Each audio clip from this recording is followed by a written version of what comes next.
Nous sommes partis pour parler des caustiques. Comment fonctionnent-ils dans Cinema 4D et Redshift?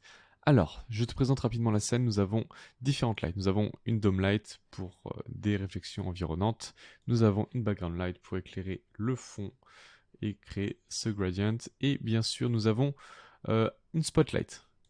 Juste ici, spotlight, qui va éclairer le dos de notre scène.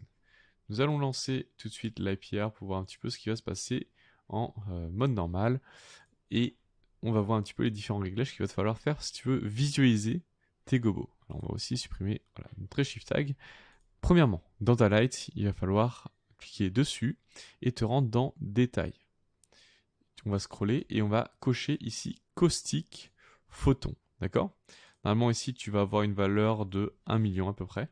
Du coup, on va remettre la valeur exact par défaut. Une fois que c'est fait, si tu veux visualiser tes caustiques, il va falloir te rendre en bucket mode. Juste là. Du coup, on va cliquer sur le bucket mode, mais on va voir que ça va pas être suffisant.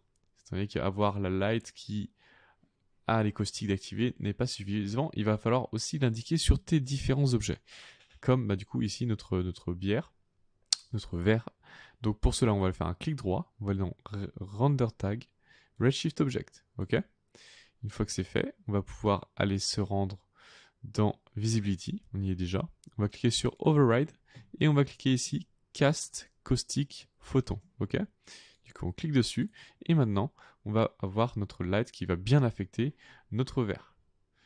Et je fais une petite parenthèse au niveau de ma light. J'ai désactivé la diffuse et la réflexion pour uniquement affecter les caustiques, mais tu peux laisser la diffuse et la réflexion à 1. Ça ne change rien, mais moi, voilà, au niveau graphiquement, je trouvais que c'était plus intéressant d'avoir ce type de composition. Et comme tu peux voir, au niveau de caustiques, ils sont maintenant visibles, mais ils sont vachement granuleux, étant donné que nous n'avons pas suffisamment de samples sur nos lights. Du coup, on va se rendre dans le gobo, et là, ici, tu vois, nous avons cette valeur qui sont les photons.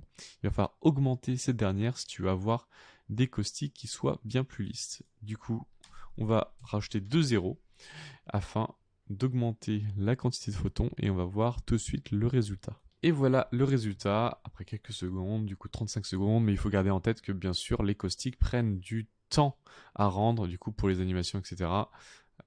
Tu peux faire des tests, mais en tout cas ça va prendre quand même pas mal de temps. Voilà un petit peu pour les caustiques. J'espère que ça aura été clair. Et franchement, je t'invite à jouer avec. Tu as moyen d'avoir des résultats vraiment intéressants. On se retrouve pour la prochaine vidéo. À tout de suite.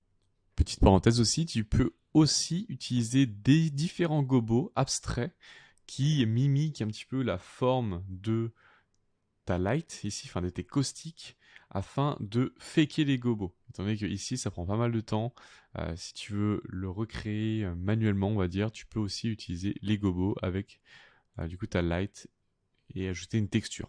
Cette texture qui est donc le gobo, c'est comme tu souhaites. Si tu veux avoir un temps de rendu qui est moins long, notamment si tu as des réflexions, par exemple d'une étendue d'eau sur des murs, ça peut être bien plus intéressant ici de jouer avec des gobos pour fake les caustiques, sinon le temps de rendu sera bien trop long.